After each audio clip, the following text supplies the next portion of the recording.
Evolução em Dois Mundos. 10º livro da coleção A Vida no Mundo Espiritual. Ditado pelo espírito André Luiz e psicografado pelos médiuns brasileiros Francisco Cândido Xavier e Valdo Vieira, em 1958 e publicado em 1959. Parte 1, capítulo 13, Alma e Fluidos. Fluidos em geral. A consciência que aprender a realizar complexas transubstanciações de força nas diversas linhas da natureza, em se adaptando aos continentes da esfera extrafísica, passa a manobrar com os fenômenos de mentação e reflexão, de que o pensamento é a base fundamental. Definimos o fluido, dessa ou daquela procedência, como sendo um corpo cujas moléculas cedem invariavelmente à mínima pressão, movendo-se entre si quando retidas por um agente de contenção ou separando-se quando entregues a si mesmas. Temos, assim, os fluidos líquidos, elásticos ou ariformes e os outrora chamados fluidos imponderáveis tidos como agentes dos fenômenos luminosos, caloríficos e outros mais. Fluido vivo. No plano espiritual, o homem desencarnado vai lidar mais diretamente com um fluido vivo e multiforme, estuante e inestancável, a nascer e da própria alma, de vez que podemos defini-lo até certo ponto por subproduto do fluido cósmico absorvido pela mente humana, em processo vitalista semelhante à respiração, pelo qual a criatura assimila a força emanante do Criador, esparsa em todo o cosmo, transubstanciando-a sob a própria responsabilidade para influenciar na criação a partir de si mesma. Esse fluido é o seu próprio pensamento contínuo, gerando potenciais energéticos com que não havia sonhado. De certo que na esfera nova de ação, a que se vê arrebatado pela morte encontra a matéria conhecida no mundo em nova escala vibratória. Elementos atômicos mais complicados e sutis, aquém do hidrogênio e além do urânio, em forma diversa daquela em que se caracterizam na gleba planetária, engrandecem-lhe a série estequiogenética. O zolo do mundo espiritual, estruturado com semelhantes recursos, todos eles raiando na quinta essência, corresponde ao peso específico do espírito e, detendo possibilidades e riquezas virtuais, espera por ele a fim de povoar-se de glória e beleza, porquanto, se o plano terrestre é o seio tépido da vida em que o princípio inteligente deve nascer, medrar, florir e amadurecer em energia consciente, o plano espiritual é a escola em que a alma se aperfeiçoará em trabalho de frutescência antes que possa desferir mais amplos voos no rumo da luz eterna. Vida na espiritualidade. Na moradia de continuidade para a qual se transfere, encontra, pois, o homem as mesmas leis de gravitação que controlam a Terra, com os dias e as noites marcando a conta do tempo, embora os rigores das estações estejam suprimidos pelos fatores de ambiente que asseguram a harmonia da natureza, estabelecendo o clima quase constante e quase uniforme, como se os equinócios e solstícios entrelaçassem as próprias forças, retificando automaticamente os excessos de influenciação com que se dividem. Plantas e animais domesticados pela inteligência humana durante milênios podem ser aí aclimatados e aprimorados por determinados períodos de existência, ao fim dos quais regressam aos seus núcleos de origem no solo terrestre, para que avancem na romagem evolutiva,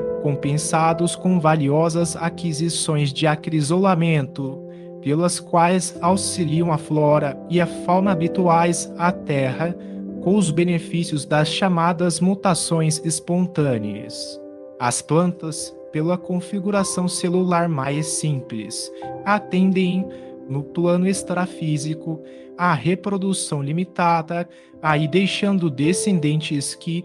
mais tarde, envolvem também a leira do homem comum, favorecendo, porém, de maneira espontânea, a solução de diferentes problemas que lhes dizem respeito, sem exigir maior sacrifício dos habitantes em sua conservação. Ao longo dessas vastíssimas regiões de matéria sutil que circundam o corpo ciclópico do planeta, com extensas zonas cavitárias, sob as linhas que lhes demarcam o início de aproveitamento, qual se observa na crosta da própria Terra, a estender-se da superfície continental até o leito dos oceanos. Começam as povoações felizes e menos felizes, tanto quanto as aglomerações infernais de criaturas desencarnadas que, por temerem as formações dos próprios pensamentos, se refugiam nas sombras, receando ou detestando a presença da luz. Esferas espirituais. Muitos comunicantes da vida espiritual têm afirmado, em diversos países, que o plano imediato à residência dos homens já é subdividido em várias esferas. Assim com efeito, não do ponto de vista do espaço, mas sim sob o prisma de condições, qual ocorre no globo de matéria mais densa, cujo dorso o homem pisa orgulhosamente. Para justificar a nossa asserção, lembraremos, em rápida síntese, que a crosta terrestre, na maior parte dos elementos que a constituem, é sólida, mas conservando aqui e ali vastas cavidades repletas de líquido quente ou de material plástico. Guarda o orbe grande núcleo no seio e que podemos considerar como sendo plasmado no aço de níquel natural, revestido por grossa camada de rocha basáltica, medindo 2.000 quilômetros, aproximadamente, de raio, no topo da qual, ali e acolá, surgem finas superfícies de rocha granítica, entre as quais a face basáltica está recoberta de água. Mais ou menos nessa superfície reside a zona mais apropriada para indicar o limite do solo, que é, consequentemente, o leito do oceano. Temos, desse modo, os continentes do mundo como ligeira película com a propriedade de flutuar à maneira de barcaças imensas sobre o maciço basáltico, película essa que mantém a espessura de 50 quilômetros em média. Encontramos, assim, na constituição natural do planeta, desde a barisfera à ionosfera, múltiplos círculos de força e atividade na Terra, na água e no ar, tanto quanto nos continentes identificamos as esferas de civilização e nas civilizações as esferas de classe a se totalizarem numa só faixa do espaço. Centros encefálicos. Agudo, pois, em novo plano, a dividir-se em variados setores de ação e de luta que a consciência desencarnada, agora relativamente responsável, vai conhecer o resultado de suas próprias criações na passagem pelo campo carnal, através dos reflexos respectivos em seu pensamento, o fluido em que se imprimem os mais íntimos sentimentos e que define os mais íntimos desejos. Com a supervisão dos orientadores divinos, associaram-se no cérebro centro coronário e o centro cerebral em movimento sincrônico de trabalho e sintonia. Por intermédio do primeiro, a mente administra o seu veículo de exteriorização, utilizando-se, a rigor, do segundo que recolhe os estímulos, transmitindo impulsos e avisos, ordens e sugestões mentais aos órgãos e tecidos, células e implementos do corpo por que se expressa. E assim como o centro cerebral se representa no córtex encefálico por vários núcleos de comando, controlando sensações e impressões do mundo sensório, o centro coronário, através de todo um conjunto de núcleos do diencéfalo, possui no tálamo, para onde confluem todas as vias aferentes à cortiça cerebral, com exceção da via do olfato, que é a única via sensitiva de ligações corticais que não passa por ele, vasto sistema de governança do espírito. Aí, nessa delicada rede de forças, através dos núcleos intercalados nas vias aferentes, através do sistema talâmico de projeção difusa e dos núcleos parcialmente abordados pela ciência da Terra, quais os da linha média, que não se degeneram após a extirpação do córtex, segundo experiências conhecidas, verte o pensamento ou fluido mental, por secreção sutil não do cérebro, mas da mente, fluido que influencia primeiro, por intermédio de impulsos repetidos, toda a região cortical e as zonas psicossomatosensitivas, estabilizando e dirigindo todo o cosmo biológico para, em seguida, atendendo ao próprio continuismo de seu fluxo incessante, espalhar-se em torno do corpo físico da individualidade consciente e responsável pelo tipo, qualidade e aplicação do fluido, organizando-o a psicosfera ou halo psíquico, qual ocorre com a chama de uma vela que, em se valendo do combustível que a nutre, estabelece o campo em que se prevalece a influência.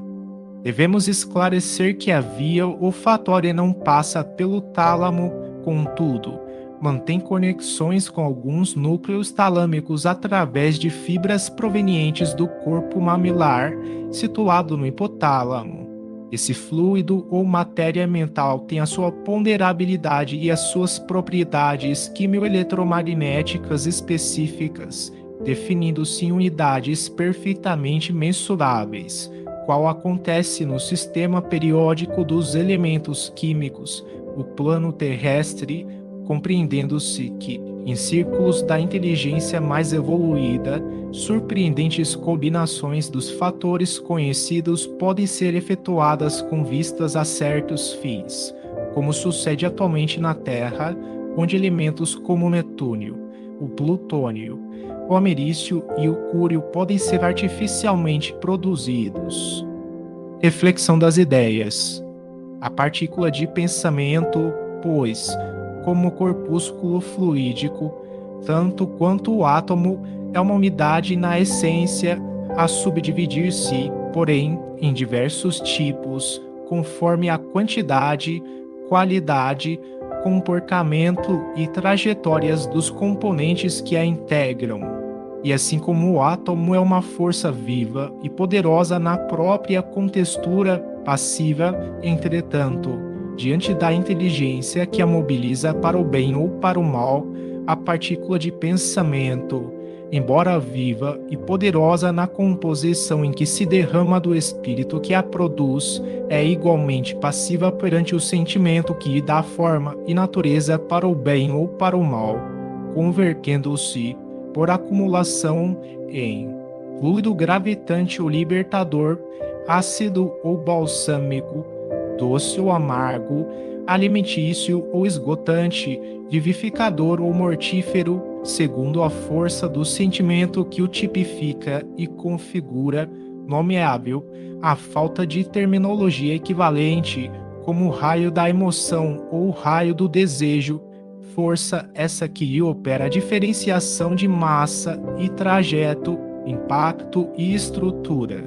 Como fluido mental carregam-se, desse modo, não apenas as disposições mentossensitivas das criaturas, em atuação recíproca, mas também as imagens que transitam entre os cérebros que se afinam pela reflexão natural e incessante, estabelecendo-se as ideações progressistas que, originariamente vertidas dos espíritos superiores, transmitem aos desencarnados da Terra as noções de civilização mais apurada, e por essas mesmas entidades, em contato com as tribos encarnadas do Paleolítico, semelhantes noções descem para o chão planetário, disciplinando as criaturas e ofertando-lhes novos horizontes à visão e ao entendimento.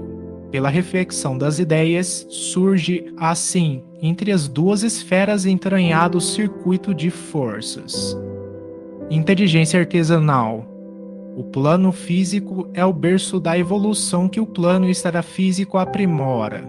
O primeiro insufla o sopro da vida, cujas edificações o segundo aperfeiçoa. A reencarnação multiplica as experiências, somando-as pouco a pouco. A desencarnação subtrai lentamente as parcelas inúteis ao progresso do espírito e divide os remanescentes, definindo os resultados com que o espírito se encontra enobrecido ou endividado perante a lei. Consolidada a incessante eclosão do fluido mental entre as duas esferas, começa para o homem novo ciclo de cultura. Em verdade, a mente da era paleolítica mostra-se ainda limitada, nascitura, mas não tanto que não possa absorver, embora em baixa dosagem, as ideias renovadoras que lhe são sugeridas no plano superior. Em razão disso, pela reflexão possível, aparece entre os homens, mal saídos da selva, a inteligência artesanal, instalando no mundo a indústria elementar do utensílio. Por ela, o habitante do Império Verde encontra meios de efetuar com mais segurança velhos atos instintivos, utilizando o varapau para alongar o braço na colheita dos frutos dificilmente acessíveis, fabricando anzóis e arpões que lhe substituam os dedos na profundez das águas, burilando o sílex que lhe veicule a energia dos punhos e plasmando a roda que lhe poupe, de alguma sorte, o sacrifício dos pés. Plasma criador da mente. É pelo fluido mental com qualidades magnéticas de indução que o progresso se faz notavelmente acelerado. Pela troca dos pensamentos de cultura e beleza em dinâmica expansão, os grandes princípios da religião e da ciência, da virtude e da educação, da indústria e da arte descem das esferas sublimes e impressionam a mente do homem, traçando e profunda renovação ao corpo espiritual, a refletir-se no veículo físico que, gradativamente, se acomoda a novos hábitos. Épocas imensas despenderam o princípio inteligente para edificar os prodígios da sensação e do automatismo, do instinto e da inteligência rudimentar. Entretanto, com a difusão do plasma criador oriundo da mente em circuitos contínuos, consolida-se a reflexão avançada entre o céu e a terra, e os fluidos mentais ou pensamentos atuantes. O reino da alma imprime radicais transformações no veículo fisiopsicossomático, associando e desassociando civilizações numerosas para construí-las de novo, em que o homem, herdeiro da animalidade instintiva, continua até hoje o trabalho progressivo de sua própria elevação aos verdadeiros atributos da humanidade. Uberaba, Minas Gerais, Brasil, 12 de março de 1958.